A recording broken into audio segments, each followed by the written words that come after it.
Selamat datang di Buku Talkin, sebuah channel yang akan banyak berbicara tentang buku-buku yang sudah aku baca. Untuk kali ini aku akan bicara tentang buku Learning 5.1, lebih tepatnya mereview buku Learning 5.1. Jadi buku ini ditulis oleh Alex Denny dan Triaji Priyo Pratomo, diterbitkan oleh Perpustakaan Populer Gramedia pada bulan ini tapi tahun kemarin 2020. Ada 4 hal yang akan aku bicarakan pada review kali ini. Yang pertama adalah buku ini seperti apa. Jadi untuk teman-teman yang belum membaca buku ini, aku akan memberikan sedikit gambaran tentang buku ini. Yang kedua adalah hal-hal menarik menurutku dari buku ini. Yang ketiga adalah gaya tulisan di buku ini seperti apa. Dan yang terakhir adalah rekomendasi buku ini untuk siapa yang cocok membacanya. Langsung saja, yang pertama adalah buku apa ini. Karena judulnya Learning 5.1, ada learningnya, pasti ada belajar. Buku ini buku ini ngebahas tentang learning atau belajar, namun konteksnya di sebuah perusahaan, di sebuah organisasi. Karena 5.1 ini kan kecenderungannya itu mengarah kepada revolusi industri. Ada revolusi industri 1.0 hingga 5.0. Walaupun 5.0 masih belum jelas. Itu yang rekomendasi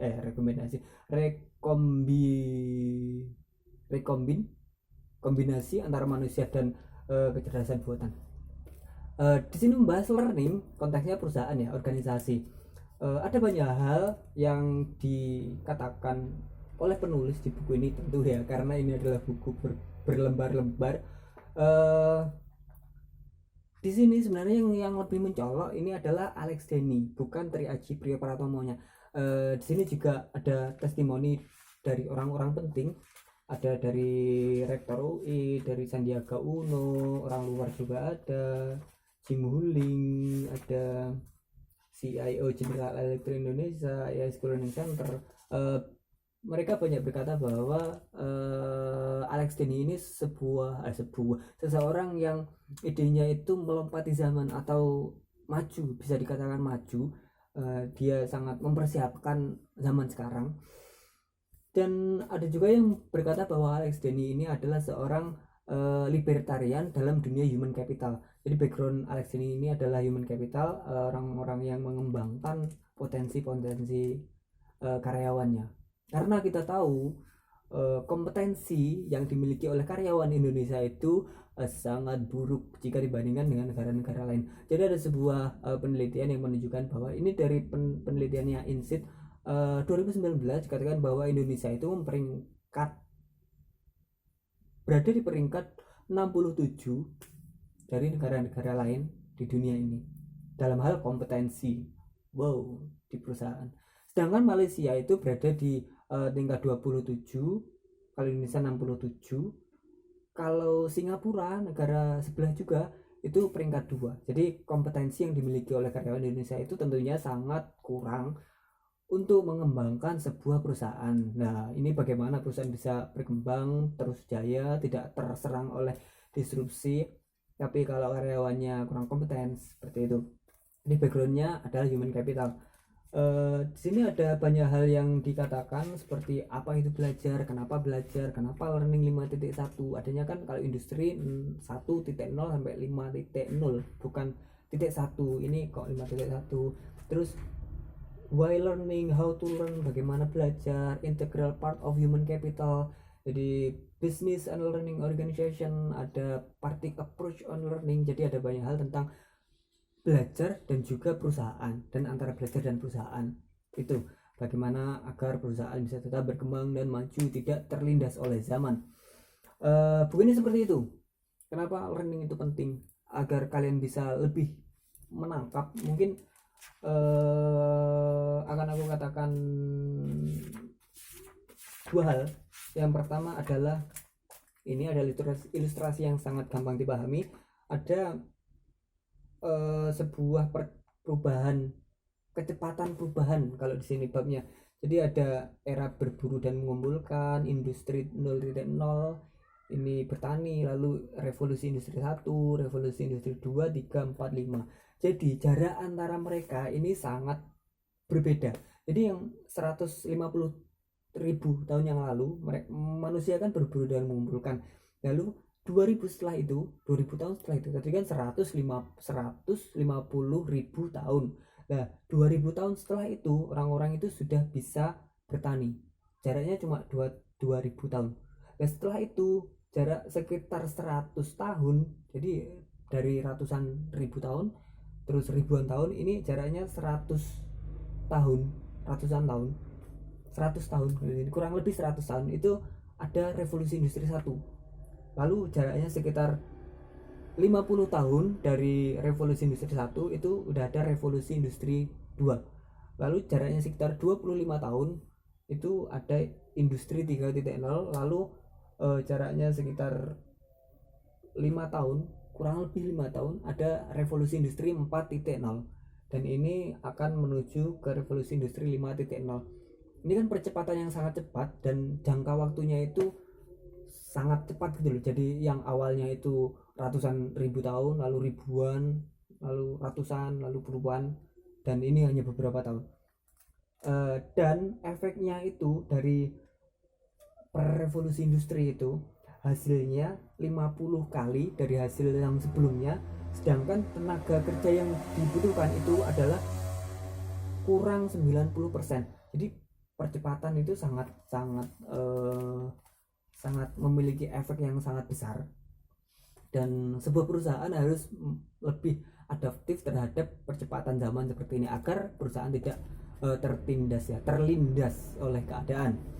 Jangan-jangan nanti seperti perusahaan Bethlehem yang diceritakan pada bukunya Renal Kasali Self Disruption. Dia adalah itu adalah sebuah perusahaan besi namun dikalahkan oleh industri-industri kecil yang sebenarnya mengelola besi-besi rongsokan atau besi-besi bekas. Jadi perusahaan yang besar kalah dengan industri kecil itu kan, wow, kan sangat sayangkan. Itu hal menarik tentang buku ini, salah satunya. Dan yang kedua adalah beliau berkata atau menjelaskan tentang mitos. Apa itu mitos? Mitos adalah mindset, toolset, dan skill set. Jadi setiap era itu memiliki mitosnya masing-masing. Mindsetnya harus sesuai dengan era tersebut. Terus skill set, kemampuan, kecakapan harus sesuai dengan zaman itu. Toolset, alat-alat yang dibutuhkan harus sesuai, tentulah ya.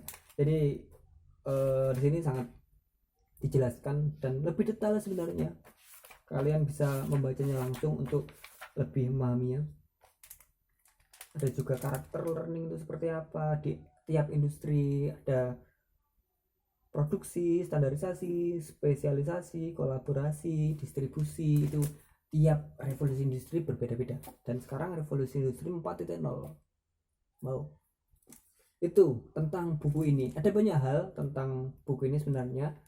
Ada juga ya, yang bicara tentang lebih ke bagaimana karyawan itu bisa lebih berkembang di sebuah perusahaan. Detailnya di sini juga ada. Terus belajarnya itu seperti apa, bagaimana menggabungkan antara learning dan juga teknologi di sebuah organisasi bisnis. Itu di sini dijawab dengan jelas. Lalu yang membuatku menarik tentang buku ini apa?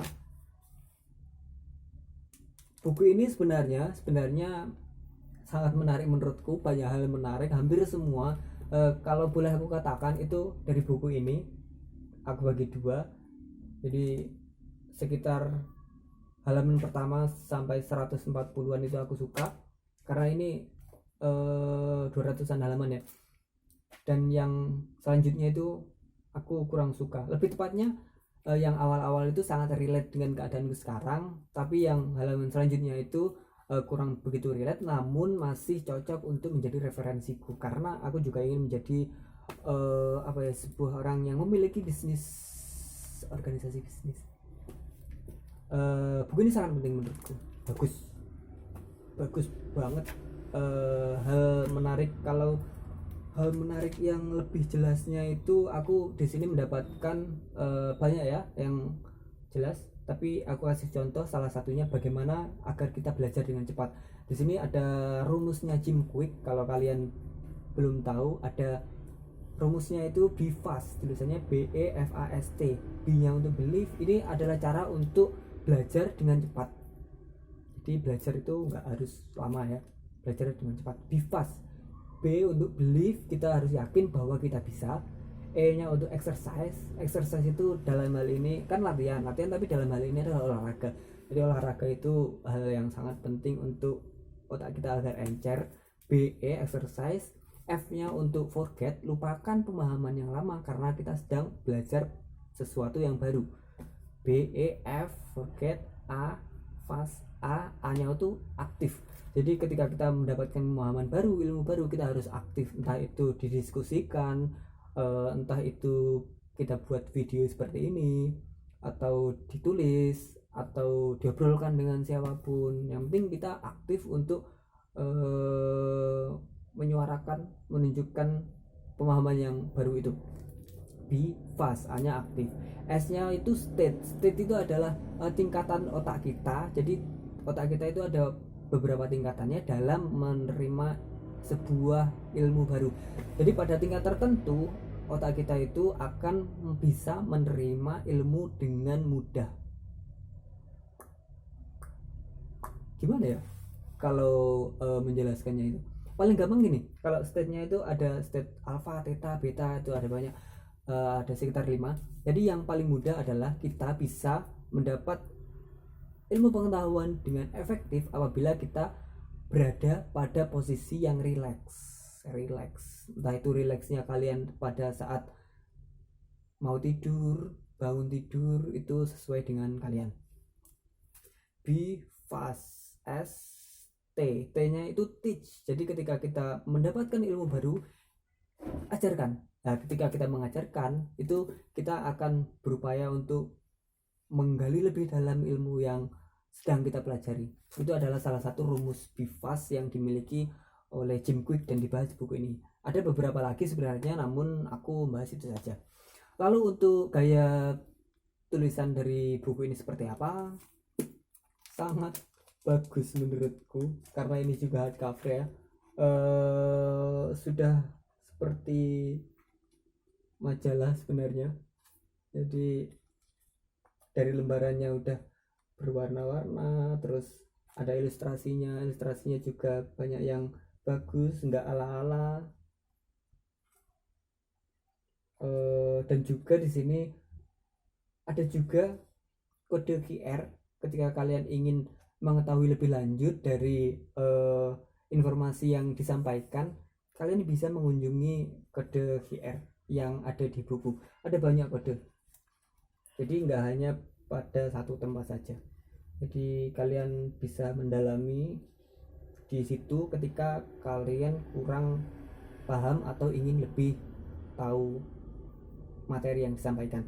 Dan juga di sini gaya bahasa atau gaya tulisan di sini, walaupun buku ini menurutku sangat berisi, namun gaya bahasanya itu populer. Jadi kalian yang sangat awam terhadap learning 5.1, kalian yang awam terhadap human capital, menurutku akan mudah memahami buku ini.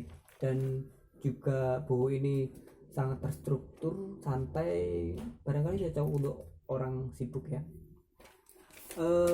Setelah itu apa ya, desainnya bagus, ilustrasinya bagus, kode QR, tulisannya juga padat, santai, berisi. Mungkin itu aja.